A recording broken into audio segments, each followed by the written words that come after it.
Welcome back to the Loyal Sun Show. I'm not wasting anybody's time with an intro. We have a lot of thoughts and feelings to get off our chest.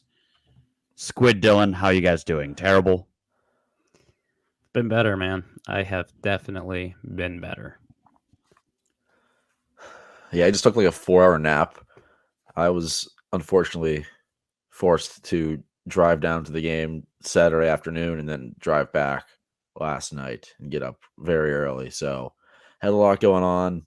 I was like, should I even go? Should I even go to the Backyard Brawl? I'm like, I don't care what I have to do. I'm going to the Backyard Brawl. Now I don't know if I'm happy with my decision, but we're alive. No, a little bit of regret. Why? I mean, it was such an entertaining game. We played so good. I got my money's worth. Didn't even get puked on. Oh wait, no, all those things are incorrect. We are now 2 for 2 as a group getting puked on at the brawl. Honestly, oh yeah, that was the brawl last year that you got puked on. I think it's my fault Pitt lost. Last year, some Pitt fan puked all down my shit in line to get our ticket scanned and enter the stadium. And I wore it, and I threw away my polo, and I bought a new one, and I just rode out the rest of the day, and Pitt won. On Saturday, we get to our seats.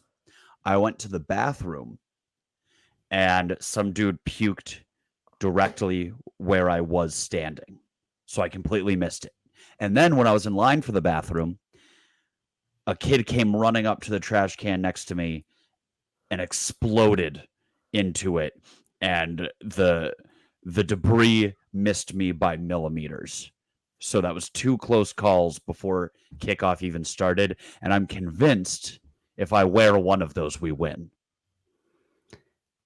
Maybe. Or whoever the fan who pukes, whatever team they're a fan of, just wins the brawl. So maybe that we're 2 for 2 on that. Was it. The fan next year yesterday was a Mountaineer fan. And it was a lot of puke, David. I don't know if you would have to wear that one. I'm not sure it'd be even worth it. God, it's so gross. We're just opening up the show talking about puke for 2 minutes, but it's honestly probably the least disgusting thing that we're going to touch on in the next 30. Watching Pitt's offense made me want to projectile all over the place. Crushed it. All right. So let's get into it. I don't even know what the hell. Where do we what even the hell? start? Where do we even start? I mean, the first drive of the game, I will say they came out and they just ran the ball down the field, and I was like, "This is badass." Yes, we're taking it to them. We're punching them in the mouth. Rodney Hammond getting a heavy dose of him early, and then the drive stalled out, and they kick a field goal. And I was pretty confident that Pitt was just gonna beat the hell out of them at that point. But I was like, we probably need to get 7 there. Like after that. When we were just marching on them and the entire game plan was centered around Rodney Hammond, I was like, hell yes. Yes. They were listening. They learned, they grew, they adapted. Then we get down to the 3-yard line and it's 3rd down. I leaned over to the person next to me and I was like, okay, this is great. They simply need to come out in shotgun, spread out the defense, and either dive to Hammond with like some pulling blockers or play action, get Phil a really easy like rub route, first pass of the game touchdown, and we could run with this one. Phil under center, dive straight up the middle, completely snuffed out, wasted our best opportunity at scoring for the day. Yeah, and that was what happened the rest of the game. It was just Cignetti saying, we're just going to run the ball. We don't care if they know it's coming. We're just going to run the ball. And that's it. We looked like the team playing with a backup quarterback, not West Virginia. Well, I guess they also look like a team playing with a backup quarterback. They also stink. We just stink a lot worse. But yeah, it was just like, they're rushing 8 guys every play, but we're going to keep running the ball down their throats. And that was stupid. I guess we know why they weren't throwing it more. in hindsight, because Yeah. they could not do that. Breaking news. Those Pitt were can't pass the ball. the first 2 interceptions were 2 of the most abysmal throws I've ever seen. I mean, we watch a lot of football. We watch Pitt every week. We watch Too much. way too much, actually. And I don't know the last time I've seen like this level of Calamity. just incompetence for a passing game. Like it's actually interesting how bad Well, it's here's been. the thing. It is wrong and stupid in a lot of different ways. It checks all the boxes. It is A bad throw. B, thrown to guys in coverage. And did I say 2 or B? I don't care. The third point I was going to make, it's just a bad situational play. Like, we're just heaving into triple coverage on 2nd and 10 when we have the ball, like, at the end of the half. So In no realm are these, like, excusable, or you can't Acceptable. be like, oh, well, he saw this and just no, he didn't see anything. It was a bad throw and it was stupid. okay, so just to rewind on the interceptions, was the first one the one that went into triple coverage where he might have been throwing to Bub Means, or is the first one the one where he threw it and then the dude just like went out of his way to tear his ACL and it didn't get called? Not that it would have mattered. It was still a terrible pass. We still lose that game. I No, believe the second one was the one that was 10 yards underthrown to Bub Means and 10 yards overthrown to Mumpfield.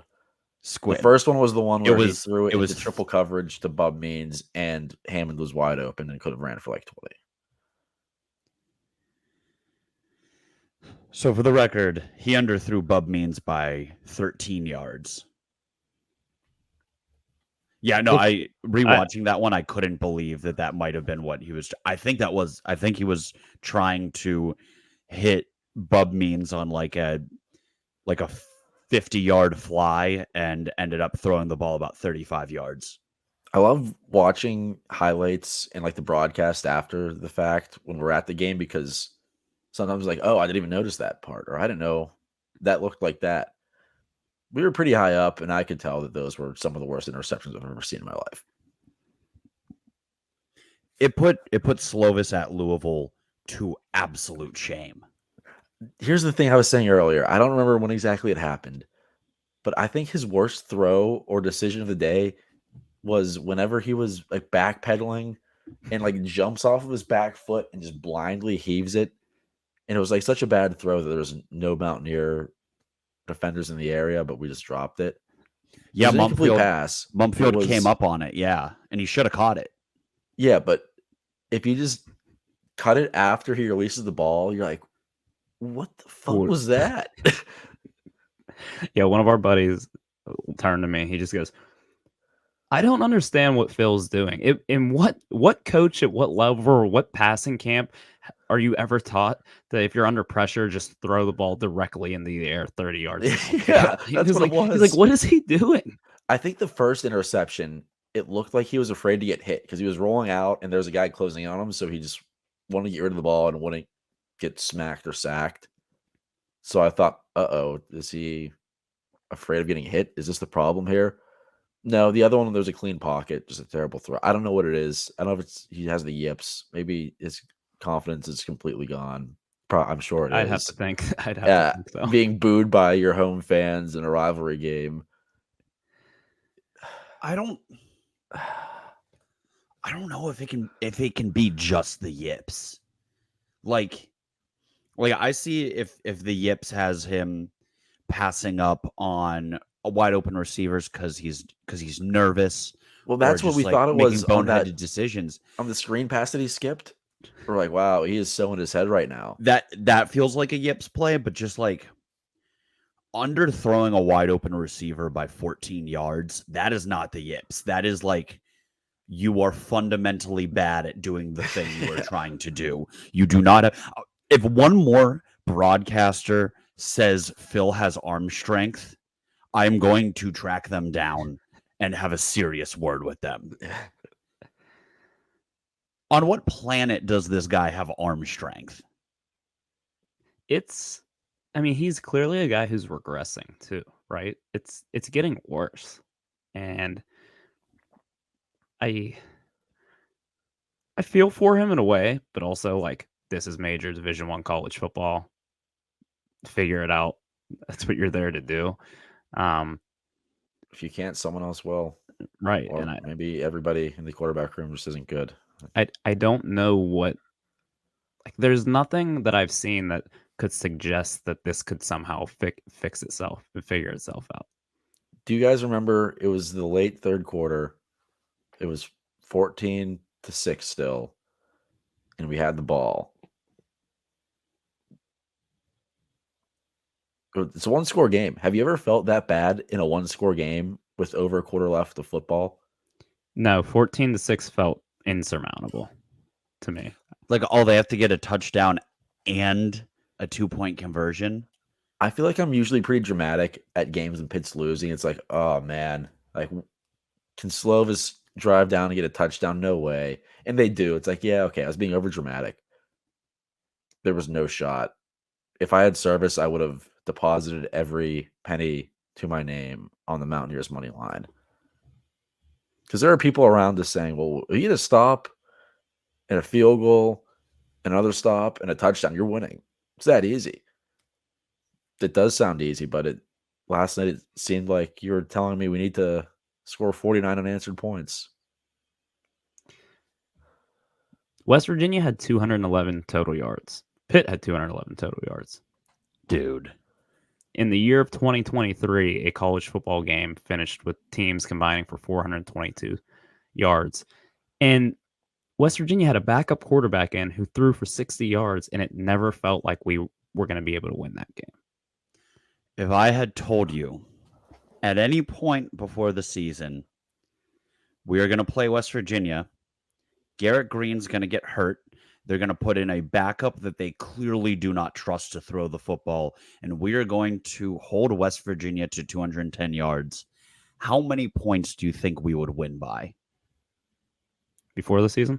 Before the season. That sounds like a made-up scenario that we would have like thought up in the preseason.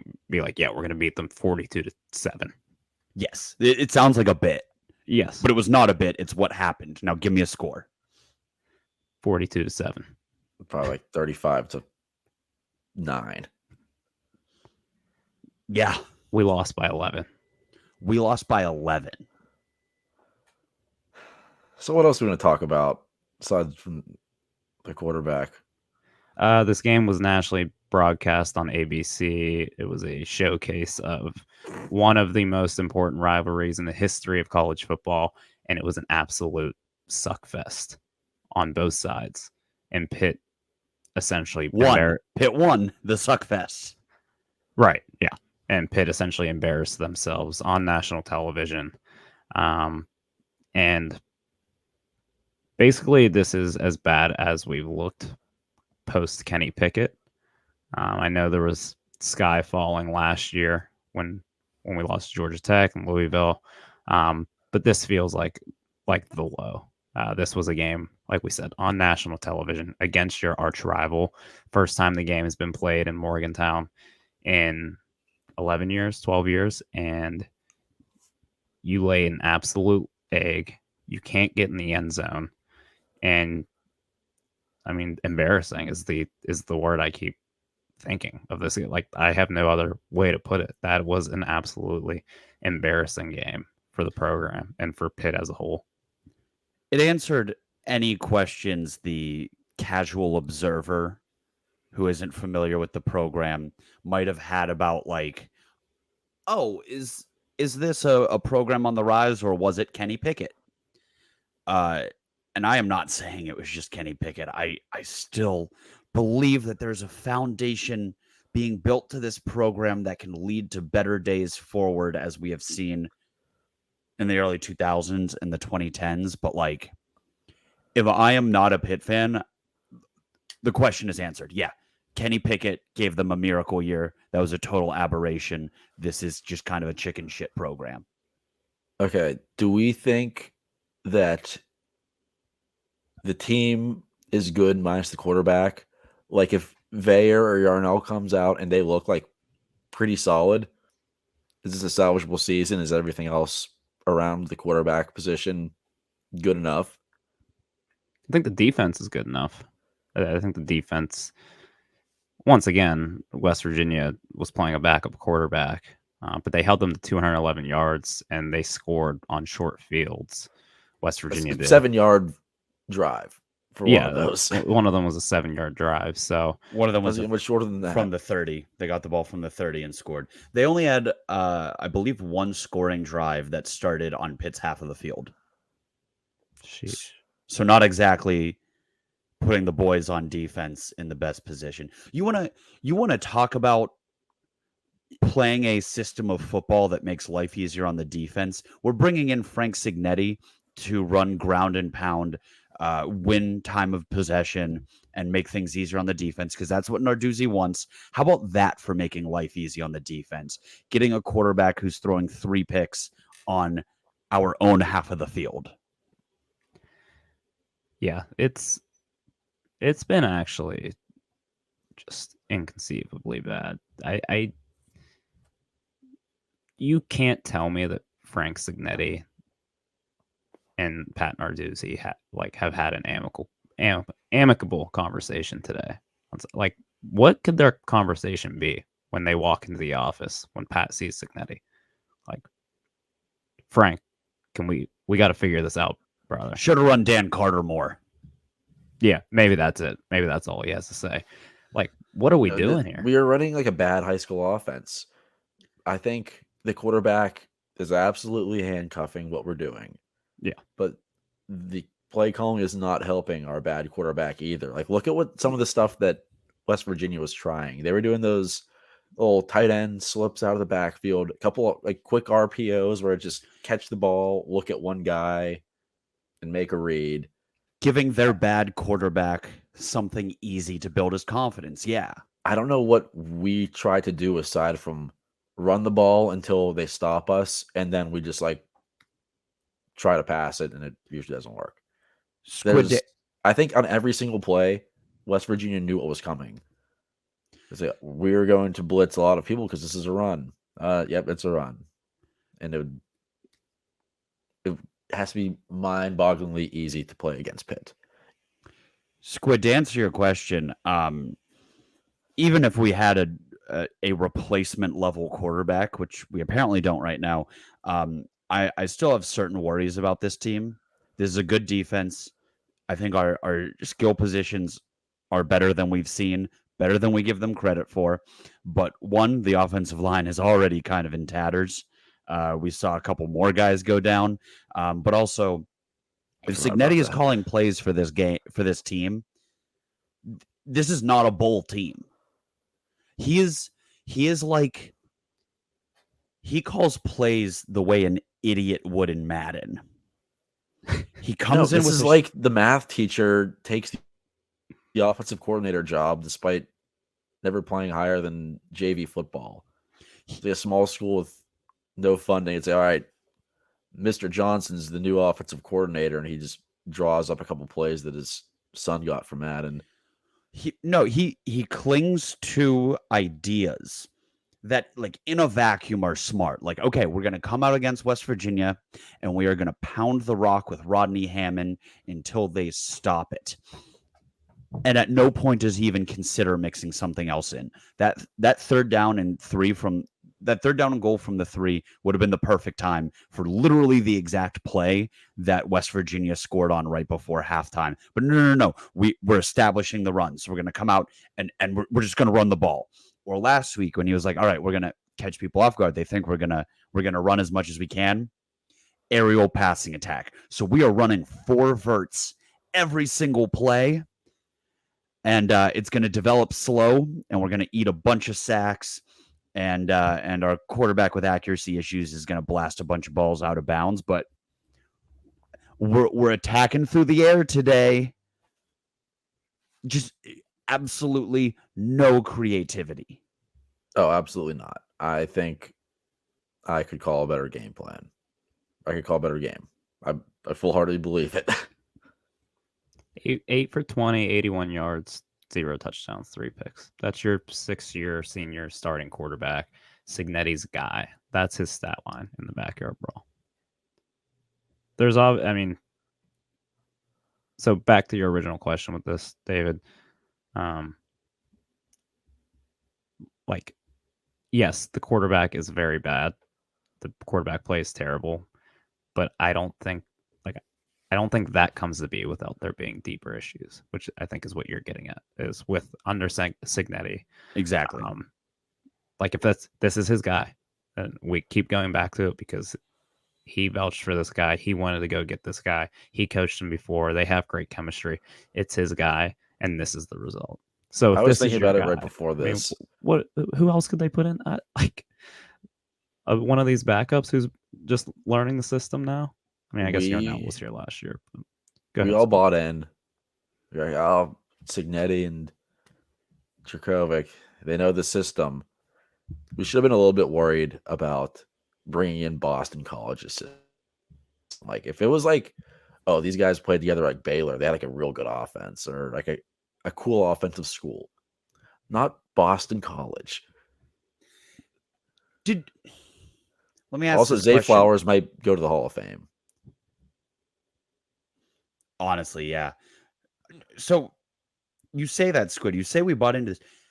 Did we ever actually buy into this, or did we just do the thing that we do because of who we are, like as a media outlet and as fans? Like, all right, we're gonna talk ourselves into this. Did you guys genuinely believe Phil was going to look anything better than a hair better than Slovis at any point? Or like, I know we did a whole episode about the Phil Jukovec hype train, which someday I'm gonna listen back to and laugh. But deep down, did you guys ever think that this was gonna work? I thought he'd be better than Slovis, but like a little bit, very right? low. Like the ceiling was not high.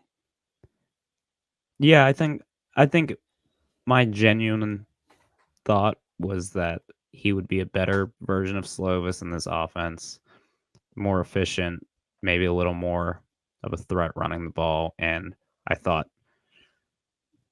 I was under the impression that this offensive line was going to be really good and that they'd be able to run the ball and it could be kind of, complementary. Phil wouldn't have to do too much, but he knew the offense, so he'd be able to make plays and extend drives. But yeah, I mean, I think some of we probably sold ourselves on it a little bit more Absolutely. than we actually I don't think it was that far fetched. There are people outside of biased Homer Pitt fans like ourselves saying that. So yeah, Phil Jukovec comes in as a half decent game manager. The floor is pretty high. But I don't think there was 9 games last year. I thought Phil could be a bit of an improvement, maybe a game improvement over Slovis. Yeah, I think that's fair. I also think the other thing is, was Izzy Abanikanda the greatest football player ever born? He was pretty damn good last year. He carried an offense that was so one-dimensional, so predictable, that teams were just throwing 9 guys in the box and still running for 150 yards and 3 touchdowns a game. He deserves a Medal of Honor, like from the actual president, for getting us to 9 wins. 8, since I guess he didn't play in the bowl, but you get my point. Man, this is tough. Do we want to talk about the quarterback situation going into next week, or is that going to be a teaser for next episode? Next episode. We'll see what Narduzzi has to say on Monday. That'll be a very enjoyable press conference, I'm sure. If you watched last night's after the game, Noah Hiles stepped up as the one in the room to ask the question everyone was wondering. Did he ever think of benching Phil? He said no. No, unless you can play. Listen, shout out to Noah. It probably took every fiber in his being to be like, yeah, I'll do it, Pat. Yeah. I'll do it, and no one would be turn upset. it over. Nobody would be upset, Pat. I actually believe that. As bad as that makes me feel, I fully believe that Narduzzi did not want to pull Phil mid-game, and that wasn't just him sticking up for his quarterback and not blasting him publicly. I think he should have absolutely benched him. I'm not an idiot, but I don't know if I believe that he's not going to play him next week. But let's not go down that rabbit hole. I just wanted to give a shout out to Noah for making Dews even more mad than he already was. I'm not going if Phil starts. Wow. You're going to go and you're going to boo. You're right. Who's going to boo if nobody goes? Maybe look yourself in the mirror beforehand and see if you still want to boo. You're a grown-ass man, Dylan.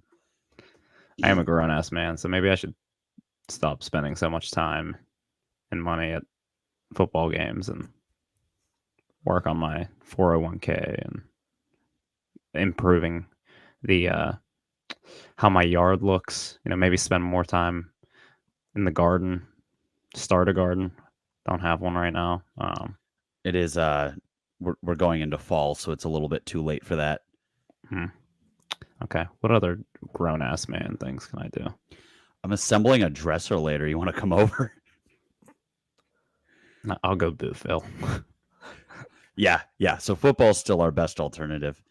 Do you guys have any closing thoughts about the game? Because I'd love to talk a little bit about like the atmosphere and the actual trip we took before we close out. So any lingering? Donovan McMillan had 18 tackles. So I mean, he was like awesome. Said, the defense was when I wanted to look after the game because we were in the stadium and we were like, McMillan's name has been called on every play. I think 18 might be low. He might have had 30 tackles yesterday. We'll watch the tape. He was a bright spot for sure. Another bright spot. Caleb Junko averaged 51 yards a punt. Okay, that's enough. He's awesome. Spots. That's enough bright spots in that game. We got he is awesome. Junko is awesome. Great. Any other bright spots? We're just Iowa now. Cignetti still says Yens. Confirmed. Oh, thank God. I was worried. Does he say it to Phil? Do they say Yins to each other? Yeah. They'll probably go hash it out, watch the tape, talk it over. Some breakfast at Pamela's. Might even maybe a sandwich with French fries on it. Yeah, maybe they'll grab a couple Iron Cities. Just the boys. Monday night they'll probably go down. They have season tickets. They'll go to the Steeler game, watch the Steeler game together. Hit Pepe's beforehand. Ride the T down together. Yeah, they're just Pittsburgh guys, Western PA guys. So did you guys have any fun before the game started? Yeah, actually, I had a blast in Morgantown prior to the game starting. For all the horror stories we've heard and people telling us like you shouldn't even go down there, get in, get out. I thought the fans were pretty tame. Like we definitely got a ton of people saying "Eat shit, Pitt." We definitely got like I had a couple groups, they gave us an earful, but for all the horror stories and the warnings we got, Morgantown was pretty good. It was a fun. That's how those games should feel. You should have a little bit of, there should be some shit talk in the parking lot, and yeah, you should be pissed off. But I never at any point felt like I was in danger of being completely disrespected. I felt once or twice, but there were a couple. I am curious as to how that would have been if we were in a West Virginia section with other Pitt fans. I'm sure that would have been 500 times worse. Yeah. But when I left early, I was like, I have to drive home right now. I have to be awake and working in like 4 hours. So I left midway through the fourth quarter. But prior to that, I'm like, whenever I leave, I'm taking my jersey off. I don't want to deal with all this BS. But the time came. I'm leaving it on. I'm taking my medicine. Get all the eat shit pits out. Tell me we suck. I'll agree. Yeah. I think somebody pointed out on Twitter last year's at Acrisure, was a lot more like on edge, hostile, like fighty. I feel like there are a lot more of those moments. I noticed there were a lot more fans than I expected that were like cool, like were giving us shit, but like it was almost like a you get it, I get it. Like there's no actual ill intent here. A And there big was part of it's also, probably that we both aren't good. both aren't good. Yeah, it If felt like if there we were wasn't a both ton of teams hype with like this week. 10-win aspirations still, I feel like it could have been a little bit more like fuck you for real. Yeah, But and it's, like yeah, we both are probably gonna go like 6-6. and like as many adults as like yelled "eat shit" to me to my face. It was one always in passing, like they were always trying to get you with a hit and run. The other one was like I kind of noticed, and I'm not like a very confrontational guy. I'd say I'm actually not confrontational at all. But there were a couple people who had a couple words, and like I or one of our friends would turn and kind of like not step up to them, but like get in their face and be like, "What'd you say? Would you like to repeat that?" And they just wilted like a flower, turned and gone. Like they weren't about it, you know. No, Like they wanted to hit us somebody- with an eat shit pit and then off to the section. And I'm not inviting West Virginia fans to come to Acrisure next year and be about it. I was just really expecting like any amount of trash talk to turn into almost a physical altercation. And I'm there was a happy it point didn't. I'm of happy the it didn't. There was a point of the tailgate where I like walked up to one of our friends who I hadn't seen yet because the tailgate was pretty big. And I was like, "What's up? How we doing over here?" He was like off to the side, and he points to the spot in the parking lot, like 10 feet past where our like big huddle of people were. And he goes, "I noticed that every passing West Virginia fan gets to that point and then turns around and yells, 'Eat shit, Pitt.'" Because it was like right before the gates Yeah. were opening, so it was a heavy traffic area. So they waited till they were passed. They were running away. They weren't They about weren't it. after the Like game. the first person to jeer us, like walking to the tailgate, legitimately wanted to fight. Like he was saying all sorts of stuff, talking out his neck, and when we turned and like chirped back, he was like, come here, come here." He pointed me out and was like, "Hey, little boy, come here." And it was weird because he was at most an inch and a half taller than me. If you call me little boy, it will hurt my feelings.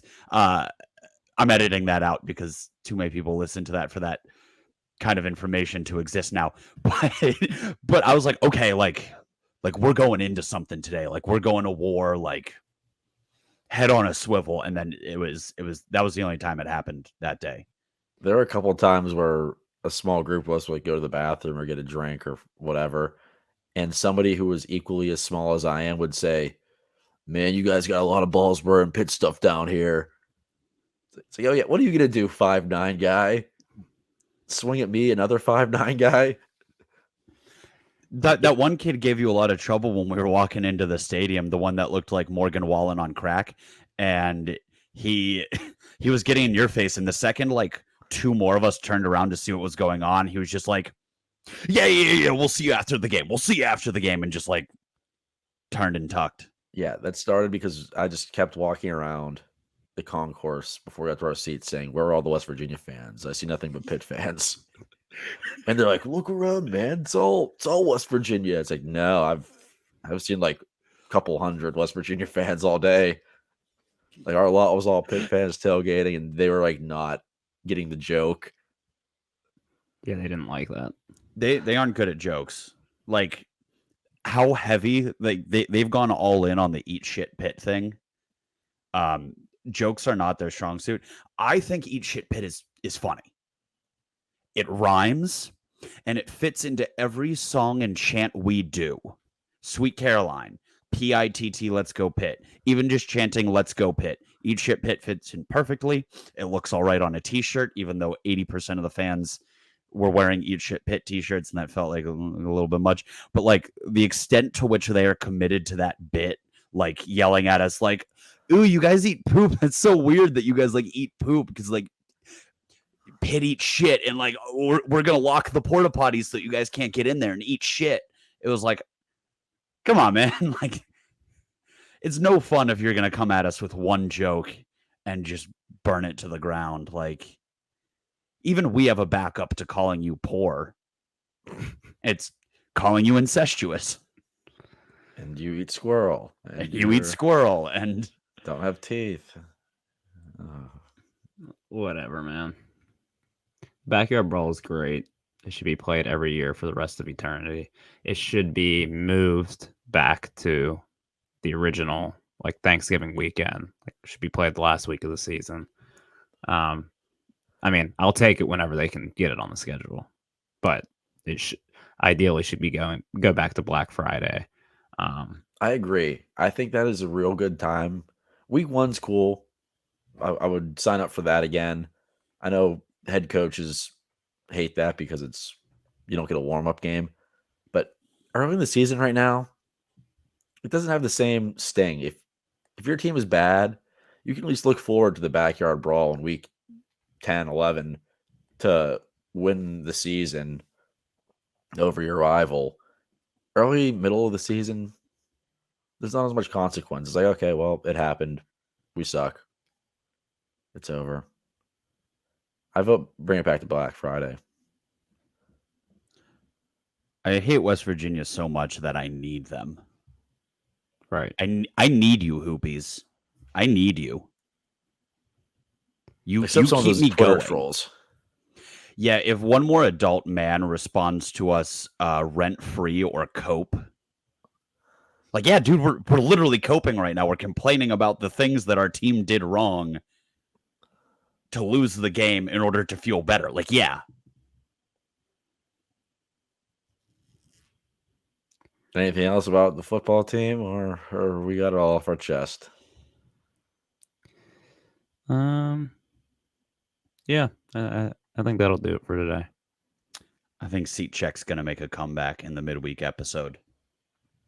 Yeah, I'd Afraid say so. Afraid so. All right, man. Well, we took our medicine, and we've got to push forward. I don't know how I'm going to get myself back up. We were able to do it for the Cincy after the Cincy game. Get yourself back up for the Brawl. It's going to be tough to get myself back up for UNC, but let's make it happen. We're undefeated in conference play. What are you talking about? I haven't put anything on tape yet. Can't wait till Narduzzi says that. Oh, my God. Oh, he did last night. Oh, did he? Kind of. I thought you were joking. No, did he say all of our goals are still ahead of us? No, he did not do the full, like, oh, yeah, Okay. we're fine. We didn't want to win those games anyway. We do Doesn't need to matter. check the tape, though. So yeah, I think at one point in the past, he said the non-conference is like the preseason. It's like, win the games. It's not. It isn't. He said something last night about, like, oh, the team will be fine. We still have ACC play ahead of us. Like, I hope the team feels that way.